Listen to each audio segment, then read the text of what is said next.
वो कौन थे? सृष्टि के आदि पिता, प्रजापिता ब्रह्मा, प्रथम पुरुष, जिसके बाद देव सृष्टि स्थापन हुई। मैं अपने लिए कैसे कहूं कि मैं धन्य हूं कि मुझे ऐसे के दर्शन हुए। मुझे जीवन में और कुछ भी ना मिला हो, जो मम्मा और बाबा की भव्य मूर्तियों को मैंने देखा, मैंने पा लिया सब कुछ। अरे जिसको जगदम्बा सरस्वती कहते हैं, साक्षात देवी, उसको मैंने देखा।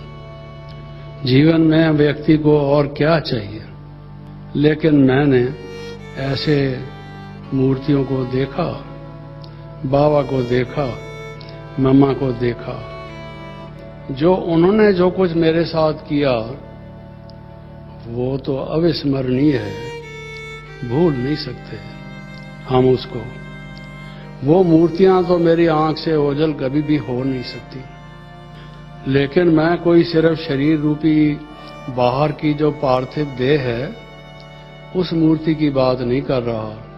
गुण मूर्ति, ज्ञान मूर्ति, योग मूर्ति, वो जो उनकी महानता थी, उसकी बात कर रहा हूं। शुरू से लेकर वो एक लंबी कहानी है, लंबी दास्तान है, लेकिन एक थोड़ा सा हिस्सा उसका आज आपको बताना चाहता हूं। 1952 में जब पहली बार मैं संपर्क में आया, तो उस कहानी को शुरू से नहीं बता रहा लंबा करके, वो तो कई दिन लग जाएंगे। लोग आते हैं कई मधुबन में ये देखने के लिए, चेक करने के लिए कि ये बहन जी जिसने हमें कोर्स कराया है, वो कहती हैं भगवान आते हैं ब्रह्मा बाबा के तन।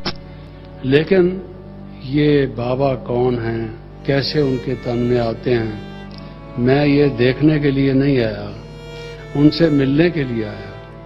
यहाँ आने से पहले मुझे ऐसे लगता था जैसे चूहा किसी चूहेदानी में फंस जाए, रैट ट्रैप में, और निकल ना पाए अपने आप। इस दुनिया में मैं पता नहीं कैसे फंस गया इस चक्रव्यूह में। अब इससे निकलूं कैसे, तरीका आता नहीं है। फंस गया। ये क्या है, ये आदमी ये कर रहा है, वो आदमी वो कर रहा है, वो आदमी वो कर रहा है, मतलब क्या है? What is the meaning? I could not understand. बहुत एक तड़प रहा था और रोता था और कहता था, हे प्रभु, हे भगवान, आप मुझे निकालो। चूहेदानी से चूहा खुद नहीं निकलता है, उसको कोई निकालने वाला होता है। मुझे निकालो इससे, मैं आपको ढूंढ रहा हूं। मैं नहीं पहचानता आपको, लेकिन आप तो जानते हो कि मैं आपको याद कर रहा हूं। आप निकालो। और कहा जाता है भगवान दयालु हैं, कृपालु हैं, आप दया और कृपा करो। ऐसे मेरे मन में विचार चलते रहते थे। लेकिन जब आया तो उन दिनों में ये जो ईश्वरीय विश्वविद्यालय था, ये भरतपुर कोठी में था। अभी वहां होटल बना हुआ है, उस जगह पर वो था। पहले मैं वहां गया। मैंने क्या देखा कि जिसको मैंने कल्पवृक्ष में देखा था, ब्रह्मा बाबा को, तो जो भरतपुर कोठी से नीचे सड़क तक एक सड़क आती थी, क्योंकि ये कोठी बहुत ऊंची थी, उससे सड़क तक आने का काफी बड़ा रास्ता था। वो रास्ता ठीक नहीं था, उसमें पत्थर ही पत्थर थे और लूज पत्थर थे। कोई व्यक्ति वहां पांव रखे लुढ़क जाएगा, पत्थर के साथ खुद भी लुढ़कता हुआ नीचे पहुंचेगा। पहुंच तो जाएगा सड़क पर, लेकिन पहुंचेगा उस लुढ़कता हुआ उस पत्थर पर। तो बाबा ने निक्कर पहनी हुई और बाबा के साथ कुछ भाई निक्कर पहनी हुई और उस सड़क को ठीक कर रहे। जिसको मैंने कल्पवृक्ष में देखा था बैठे हुए, पालती मारकर योग लगाते हुए, आज उनको निक्कर में देखा जो सड़क बना रहे थे। कितनी उम्र होगी बाबा की? कम से कम 75 साल तो होगी उस टाइम। ये 1952 की बात है। तो उस समय उस सड़क को बना रहे थे। वो कोमल हाथ, बच्चे आए उनको कोई तकलीफ ना हो, कोई बच्चा गिर ना जाए, किसी के पांव में मोच ना आ जाए, कैसा ख्याल करता है। और वो खुद पत्थर उठा उठा के ठीक कर रहा है। मैं खड़ा हो गया, मेरी समझ में नहीं आया मैं क्या करूं। मैं गाड़ी से आया था, चेहरा मेरा मिट्टी मिट्टी से भरा हुआ था, सिर भी और चेहरा भी।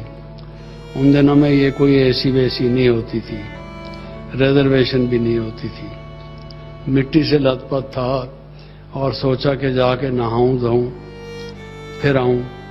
एक तरफ ये हुआ कि बाबा ये कार्य कर रहा है और मैं चला जाऊं, ये ठीक नहीं है, ये तो हमाकत है। तो क्या करूं? मैंने सोचा कि मैं भी इसमें लग जाऊं। बाकी बात बाद में रही। बाबा ने मुझे कहा बच्चे जाओ, स्नान वगैरह करो, तैयार हो, फिर मिलेंगे। भेज दिया मुझे। अब पहली आज्ञा थी बाबा की, मैं उस आज्ञा को टालूं? मैं तो धर्म संकट में फंस गया। अगर उनकी आज्ञा को टालता हूं तो भी मैं दोषी हूं, और अगर मैं उनको कार्य करता हुआ देखकर चला जाता हूं फिर भी दोषी हूं। क्या करूं? लेकिन चूंकि उन्होंने मुखारबिंद से कहा तुम जाओ, तैयार हो, तो मैंने उसको मेरा फायदा भी उसी में था, शायद इसलिए मान गया, तो मैं चला गया वहां। तो ये एक पहली महानता मैंने देखी कि और कई आश्रमों में मैं गया, कई संतों महात्माओं से मिला, कई जगह पर आदेश उपदेश सुने, लेकिन ये इस आयु में भी पत्थर उठा उठा के ठीक कर रहा है, निक्कर पहन के, इस उम्र में। ये है महानता। और गीता में है कि हे अर्जुन, मुझे तीनों लोकों में कुछ नहीं चाहिए। भगवान को क्या चाहिए? कुछ भी नहीं चाहिए, लेकिन फिर भी मैं आता हूं और आके कर्म करता हूं, क्योंकि कर्म करके अगर मैं ना दिखाऊं कि ठीक कर्म क्या है तो लोग कैसे सीखेंगे। तो मुझे कर्म करके दिखाना पड़ता है कि कर्म कैसे योग युक्त होकर करने चाहिए। मैंने कहा ये है भगवान के आने का कारण, जो लिखा हुआ है उसमें। आज मैं उस बात को प्रैक्टिकली देख रहा हूं, मुस्कुराते हुए। ऐसा नहीं कोई व्यक्ति सोचे अरे क्या, मैं एक इतना बड़ा जवाहरी था, मेरे पास कारें, बसें, नौकर चाकर सब थे, महलमाड़ी थी, और आज ये हालत है कि मैं खुद पत्थर उठा रहा हूं। कोई ऐसा व्यक्ति नहीं है जो इस काम को करे, मुझे करने पड़ जा रहा है। हम लोगों में से बहुतों को ऐसा होता है, जब कोई ऐसा काम करना पड़ जाता है जो हम समझते हैं कि ये हमें नहीं करना चाहिए, कोई और होना चाहिए, हम कहते हैं ये क्या मुसीबत है, यहाँ इतने सारे लोग हैं, कोई नहीं करता है, मुझे करना पड़ता है। खुशी से बाबा कर रहे हैं। आगे आपको बताऊंगा बाबा ने मुझे क्या एक्सप्लेनेशन दिया उसका, जो महानता के सूचक हैं, जो मैं समझता गया इन बातों को। फिर एक वहां पर मरगोल होता था, गोल जगह होती थी, उस पर कैनापी जैसी बनी हुई थी। मैं जब नहा धो के तैयार होके बाबा से मिलने आया, बाबा वहां बैठे थे, कुछ कर रहे थे, और मैं वहां जाके बैठा। बाबा कहते हैं आज की मुरली सुनी, बहुत वंडरफुल थी। बाबा ने कहा देखो, श्री कृष्ण जैसा आज तक दुनिया में कोई नहीं हुआ। क्या कमी थी उसमें? उसका नाम ही है सुंदर, अत्यंत सुंदर था वो, और उसको सब चीज प्राप्त थी। फिर भी गीता में लिखा हुआ है कि जब भगवान आते हैं साधारण तन में आते हैं, और जो मूढ़मती लोग हैं जानते, लेकिन एक्सप्लेन करने का तरीका ये था, बाबा बता ऐसे रहे थे कि वो शिव बाबा के लिए कह रहे हैं। शिव बाबा ने कितना ये अनमोल ज्ञान दिया। नेचुरल वे में हर एक बात बाबा के मुख से ऐसे निकलती थी। शिव बाबा के बारे में इशारा हमेशा बाबा देते थे। तो बाबा की बात से मुझे लगा कि देखो बाबा बाबा बाबा बाबा याद है, लेकिन बाबा ने कहा देखो श्री कृष्ण को भी श्री कृष्ण बनाने वाला कौन था? नर से नारायण, उसको किसने बनाया ये लोगों को नहीं मालूम। बच्चे ये तुम्हें बताना है, ये बाबा ने मुझे कहा, ये तुम्हें बताना है। जैसे बाबा को पहले साक्षात्कार हुआ और वो शिव बाबा आए, कमरे में लाइट हुई और बाबा को नई सृष्टि का साक्षात्कार हुआ। तो मुझे बाबा ने कहा, ये तुम्हें बताना है। मेरे तो कपाट खुल गए, ये मुझे बताना है। फिर बाबा ने कहा, और कितनी बातें बतानी हैं बच्चे, क्योंकि लोगों को तो पता नहीं ज्ञान का बिल्कुल। देखो ना, भगवती सीता, उसको कोई अंगुली भी नहीं लगा सकता, बुरी दृष्टि से देख भी नहीं सकता, और उस भगवती सीता के लिए कहते हैं उसको चुराया रावण ने। वो राम कैसा आदमी था जो अपनी पत्नी को भी गंवा बैठा। तो ये कितनी गलत बातें कहते हैं बच्चे, ये सब बताना है। ऐसे बताते गए बाबा। मैं कोई डायरी पेंसिल तो लेके बैठा नहीं, डायरी पेंसिल वैसे भी आज तक मैंने रखी नहीं, बुद्धि रूपी डायरी में ही लिखता हूँ, सीधा डायरेक्ट। तो सुन रहा था मैं, फिर बाबा ने कहा, जब ये सारी बातें लोगों को कहोगे, लाठियां मारेंगे लोग, लाठियां। साथ में ये कह दिया, तुम कहोगे राम की सीता नहीं चुराई गई, खुश नहीं होंगे कि अच्छा कैसे आप कहते हो, ये तो अच्छी बात है अगर ऐसा नहीं हुआ। ऐसे नहीं कहेंगे, कहेंगे तुम हमारे शास्त्र का खंडन करते हो। अरे ऋषि मुनि वगैरह वाल्मीकि जैसे रामायण लिख गए, संत तुलसीदास ने इतनी बड़ी रामायण लिख मारी, और आज तुम छोटे थे व्यक्ति, वो कहते हैं ना नन्ही सी जान और गज भर जबान, तुम बोलते हो, ये क्या गलत बात कहते हो, लाठियां मारेंगे। फिर लाठियां खानी पड़ेगी, लाठियां खाओगे। अभी टोली तो बाबा ने खिलाई नहीं थी, पहले लाठियां खिलाने की बात बाबा ने कही। आपको तो टोली मिलती है, मुझे ऐसे लगा, मुझे तो लाठियां लगेगी। कोई बात नहीं। तो मैंने कहा बाबा, आपके आदेश से, आपके निर्देश से, आपकी छत्र छाया से काम करूंगा, आपके संरक्षण में, मुझे किस बात का डर है। सच कह रहे हो सोच के? मैंने कहा सोच के कह रहा हूं, ये जीवन आपका है, इसको जिस काम में जैसे लगाना है लगा लीजिए। मैं तो वही करूंगा जो आप कहेंगे। लाठियां खाने के लिए आप कहेंगे, लाठियां खाऊंगा। गोलियां खाने के लिए कहेंगे, गोलियां खाऊंगा। बाबा ने कहा लाठियां खानी पड़ेगी। मैंने कहा ठीक है। तो मैंने देखा सत्य, भगवान के लिए कहते हैं सत्यम शिवम सुंदरम, और निर्भय। सारा समाज एक तरफ, सबके सब लोग A to Z कह रहे हैं कि राम की सीता चुराई गई थी। झगड़ा ही यहां से शुरू हुआ सारा, राम की सीता चुराई गई थी। और एक है जो कहता है नहीं चुराई गई थी, हम कहते हैं नहीं चुराई गई थी। आमतौर से व्यक्ति की नेचर ये है कि वो पाथ ऑफ लीस्ट रेजिस्टेंस, जिसमें लोगों से संघर्ष कम हो, झगड़ा ना हो, वो बात कहता है। ऐसी बात कोई अजीब आदमी ही कहता है जिससे लाठियां खाने के लिए तैयार हो। ये सत्य कहता है और डरता नहीं है। सेवा का पहले देखा और आते ही बैठते ही ये देखा, ये है सत्य स्वरूप। सारी दुनिया कुछ भी कहे, सारी दुनिया रात को कहे कि अब दिन है, नहीं, अगर वो दिन नहीं है, रात है, तो हम कहेंगे रात है। ऐसे की तलाश में मैं था। ये ट्रुथ पर्सोनिफाइड, स्वयं सत्य, सत्य स्वरूप है।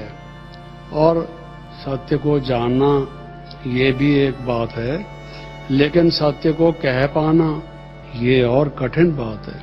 सत्य को निर्भय होके कह पाना, ये बुजुर्ग व्यक्ति, बुजुर्ग शरीर का, और ये बात को ठीक तरीके से सत्य रूप से कहता है निर्भय होके।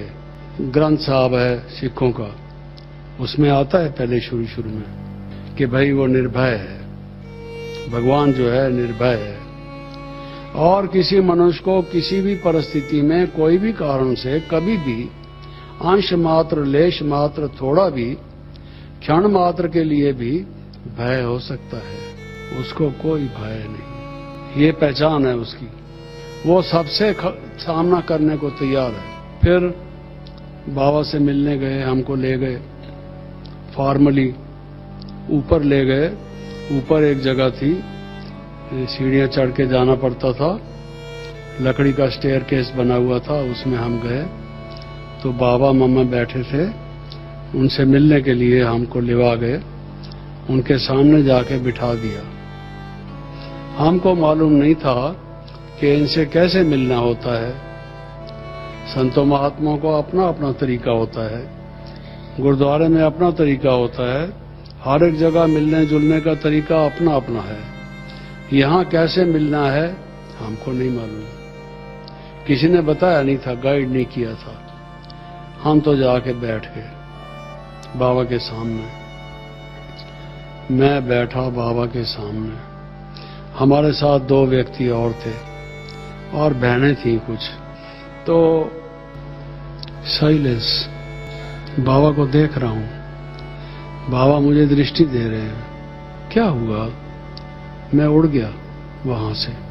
उड़ गया का क्या मतलब? कोई पक्षी की तरह से उड़ गया, छत पार कर गया, वो नहीं जी। उड़ गया क्या मतलब? मुझे शरीर का रंच भी भान नहीं रहा। मैं कहा करता था, हे प्रभु, मेरे जीवन की वो स्वर्णिम घड़ी होगी, अत्यंत जो मूल्यवान होगी, जब एक तुम एक मैं, तीसरा न कोई। हम 2 मिलके आपस में बात करेंगे, बैठेंगे, मिलेंगे। मुझे कुछ नहीं चाहिए। क्या तुम मेरी ये इच्छा पूरी कर सकते हो? तुम सबकी इच्छा पूरी करने वाले हो। मेरी और कोई इच्छा नहीं है। मेरी ये इच्छा है कि एक तुम एक मैं, बस हम 2, तीसरा कोई नहीं। अरे वो आज अनुभव मुझे हुआ, एक वो एक मैं, तीसरा न कोई। लाइट ही लाइट, लाइट ही लाइट। और ऐसा महसूस हुआ कि जैसे इतनी लाइट मेरे से निकल रही होगी। मैं ये नहीं खास देखा कि मेरे से लाइट निकल रही होगी। लाइट क्या निकल रही होगी? मैं था ही लाइट, स्वयं ही, और कोई और मुझे ख्याल नहीं आया। उस समय मेरे लिए समय कुछ नहीं था, स्थान का मुझे भान नहीं था। Time and space had vanished for me. मैं दोनों से अतीत था। मैं कहाँ चला गया? वो कौन सा लोक था? प्रातः थी या सायं थी? मुझे कुछ मालूम नहीं। लाइट ही लाइट था, बड़ा आनंद था, बहुत अच्छा अनुभव हुआ। प्रभु, तुमने पहले ही दिन मेरी इच्छा पूरी कर दी।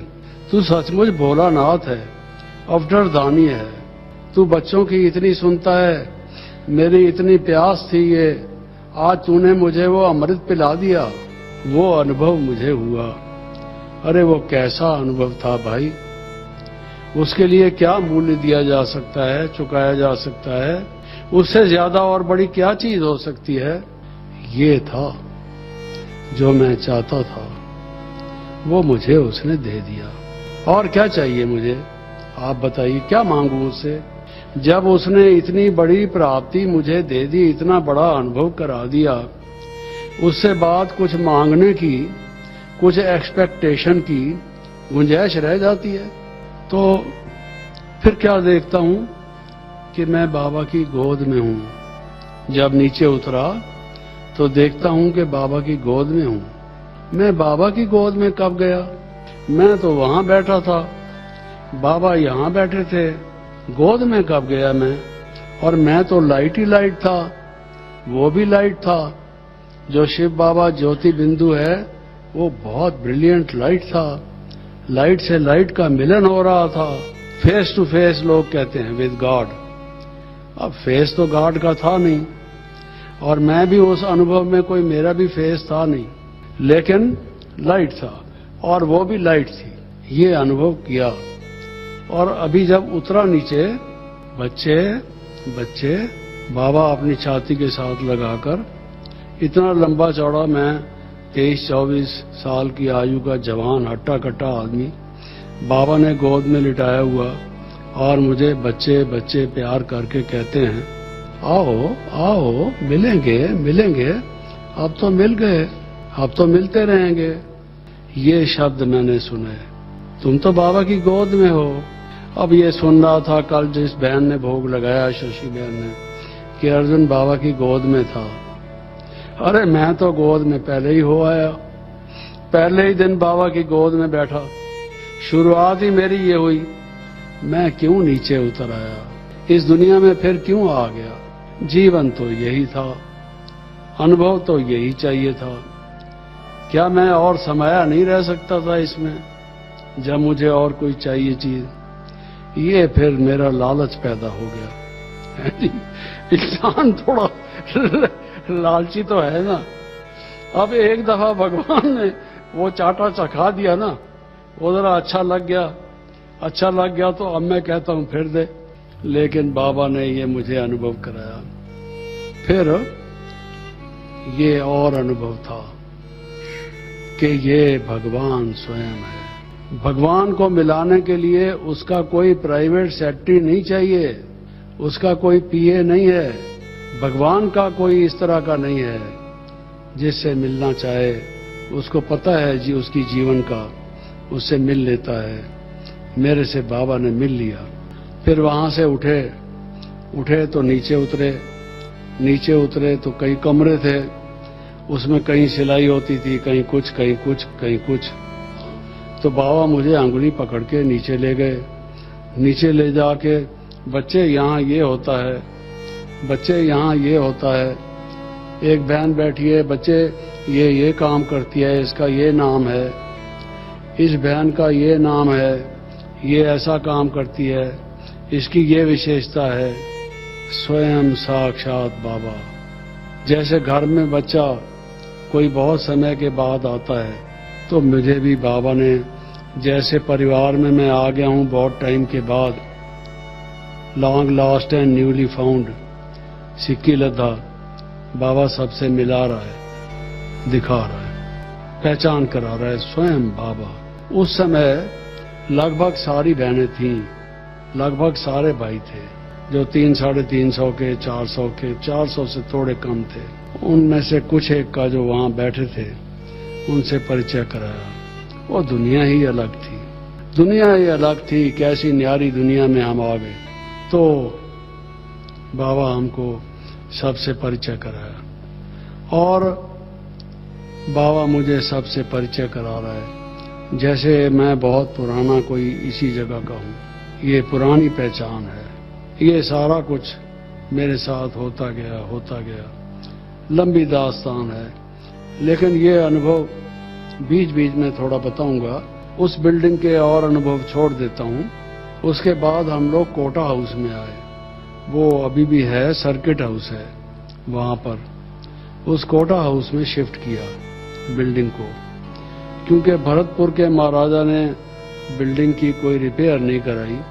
बारिश आती थी, टपकता था, कई चीजें थी। बाबा ने मुझे कार्य दिया, मैंने कॉरेस्पॉन्डेंस की विश किशोर की डायरेक्शन से। कुछ लोग थे उनके परिचित, उनको बीच में डाला, कुछ हुआ नहीं। आखिर हमको वहां से शिफ्ट होके आना पड़ा। कोटा हाउस और धौलपुर हाउस, इन दो जगह पर हम गए। कोटा हाउस में मैं आया। लेकिन उससे पहले एक बात और ख्याल में आ गई है कि इस भरतपुर कोठी में जब मैं था, विजय निवास या क्या इसको कहते थे, तो इसमें एक सरदारी महल नाम से जगह थी, या कोई और नाम था, बहुत टाइम हो गया है, मेरे ख्याल में यही था। तो बाबा मम्मा उसमें बैठे थे, साथ में मनोहर दादी, कुंज बहन और एक दो और थे, दीदी थी। हम उनसे बाबा से मिले। रात का कोई टाइम था, 10 बजा होगा। तो बाबा ने कहा, बच्चे 10 बजा है, अब चलो, जाओ रेस्ट करो। बाबा का आदेश हुआ तो हम लोग वहां से उठ के आए, अपनी अपनी जगह पर सब चले गए। उसके पास ही जैसे हम नीचे उतरे तो शुरू में कोई छोटे छोटे कमरे थे, उनके दरवाजे नहीं थे, उसमें पर्दा लगा हुआ था, कमरा साफ सुथरा था, चारपाई वगैरह लगी थी। तो वहां मेरे को जगह मिली हुई थी, अकेला था मैं, तो मुझे रहने को वहां कहा गया था। मैं आके वहां लेटा, लेकिन मुझे नींद नहीं आ रही थी। बाबा बाबा, मैं आ गया, बाबा के पास आ गया। बस वो सरूर, वो नशा, वो खुशी, और मेरे को नींद ना आए उसमें। मैं जाग रहा था, लेटे लेटे लाइट लाइट लाइट, जैसे शरीर है नहीं, ऐसा अनुभव कर रहा हूं। बाबा की याद होते होते ये मेरी स्थिति हो गई, और उस स्थिति में क्लाइमेक्स की एक स्टेज ये आई कि मैंने कहा बाबा। पास में ही तो बाबा थे, और उधर साथ में दूसरी तरफ और लोग रहते थे, तो मैं तो शायद जोर से बोलता बाबा, लेकिन मैंने आवाज दबा दी, दबी आवाज में कहा बाबा, ताकि दूसरे कोई भागे हुए ना आए कि क्या बात है, कौन आ गया इसके कमरे में, जगदीश भाई को क्या हुआ। बाबा, जैसे मैं बाबा के बिना रह नहीं सकता।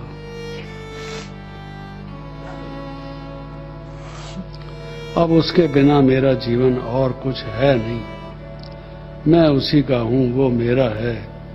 छोटा बच्चा जैसे मां से अटैच्ड होता है, रात को सोता है तो टांग मां के ऊपर रख के सोता है, कहीं खिसक ना जाए रात को, समझा। ये मेरे काबू में रहे। चली जाती है ना कई दफा सुला के बच्चे को, उसका होता है। तो मेरा भी ऐसे ही था। बाबा, साइलेंस, लाइट। बाबा, क्या देखता हूं, बाबा आ गए। बाबा आके सामने खड़े हो गए। मैंने लाइट ऑफ की नहीं थी, क्योंकि मुझे नींद तो आ नहीं रही थी, लाइट ऑन ही थी, और उसमें बाबा आके खड़े हो गए, मुझे दृष्टि देने लगे। साक्षात्कार जैसे होता है। बाबा साकार में हैं, लेकिन साकार में मुझे साकार भी दिखाई दे रहे हैं, लाइट के भी दिखाई दे रहे हैं, जिसको सेमी ट्रांस की आप स्टेज कह दीजिए। दोनों, जैसे वो कहते ना गुरु गोविंद दोनों खड़े काके लागू पाए, तो दोनों ही मुझे जैसे इकट्ठे दिखाई दे रहे हैं। अव्यक्त ब्रह्मा और ब्रह्मा, बाबा मुझे देख रहे हैं।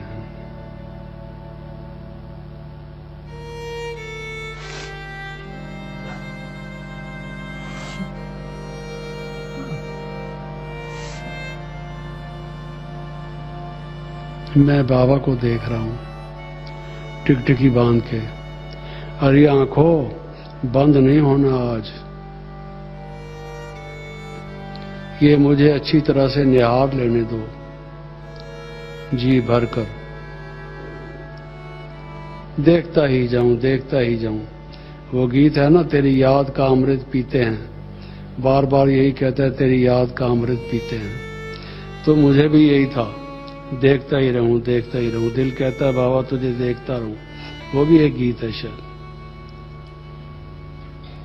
तो मैं देखता ही रहा, देखता ही रहा। बाबा मुझे दृष्टि देते रहे, मैं यहां होते हुए भी नहीं था। और फिर बाबा बोले। मैं फिर बाद में थोड़ा नीचे उतरा। नीचे उतरा तो सोचने लगा कि ये मैं लाइट का देख रहा हूं या बाबा साकार में उनको देख रहा हूं। अपने ऊपर ही सोचने लगा, समझा। बाबा को मेरा वाइब्रेशन पहुंचा होगा, तो बाबा ने कहा बच्चे बच्चे अभी लेट जाओ, रेस्ट करो, विश्राम करो, सुबह मिलेंगे। अच्छा बाबा, लेट गया मैं। अब मैंने ये एक और अनुभव कर लिया कि योग का कनेक्शन क्या होता है, याद का। उसमें तार कोई नहीं बीच में, लेकिन मैसेज पहुंचता है और वहां से भी मैसेज आता है। कच्चे धागे से बंधी हुई है सरकार मेरी, जिसको कहते हैं। धागा नहीं बंधा हुआ है, लेकिन मेरी सरकार तो आ गई मेरे सामने। ये मैंने देख लिया, ये सच्चा योग है। और जैसे मैंने पहले बताया, ये तो एक बहुत अपने प्रकार की कहानी है, दास्तान है। उसको सुनाए तो बहुत टाइम की जरूरत है, उतना मैं नहीं कह पा रहा हूँ। ये जो लकड़ी का जीना आता है, मूवेबल लेडर, लाठी का बना हुआ, उस पर चढ़कर कई दफा हमने बाबा को कील लगाते हुए देखा। अकेले हथौड़ी और कील लेकर ठोक रहे हैं, कनात शनाना बना रहे हैं। कुछ बच्चे आने वाले हैं, जगह है नहीं रहने की, उनके लिए वो बना रहे हैं। लेकिन माफ कीजिए, आज मैं देखता हूँ सेंटरों पर संपन्न बहने भाई या दूसरे जो धनाढ्य हैं या और किसी तरह वाले सेवा करते होंगे, चुनी हुई सेवा करते हैं, जिसको हड्ड रोखी कहते हैं, हड्डी हड्डी देने वाली सेवा, वो नहीं देखने में आती। और मैंने बाबा को उस आयु में भी ये सारा कार्य करते हुए देखा। क्या फायदा अगर हम इन चर्चाओं को करेंगे और उससे कुछ रिजल्ट नहीं होगा, जीवन में कुछ धारण नहीं करेंगे, क्या फायदा है। बाबा कहते हैं मैं चक्कर लगाता हूँ, बच्चों के कमरों में जाता हूँ, देखता हूँ क्या कर रहे हैं। अरे विश्वास नहीं है, बाबा ऐसे ही कह रहे हैं।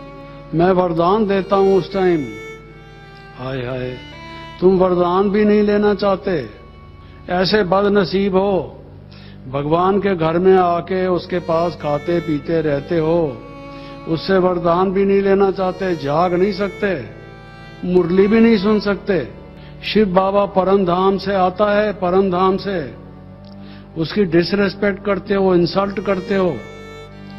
कौन है वो, कितनी बड़ी अथॉरिटी है, अकल मारी तो नहीं गई। ये कितनी बदनसीबी है।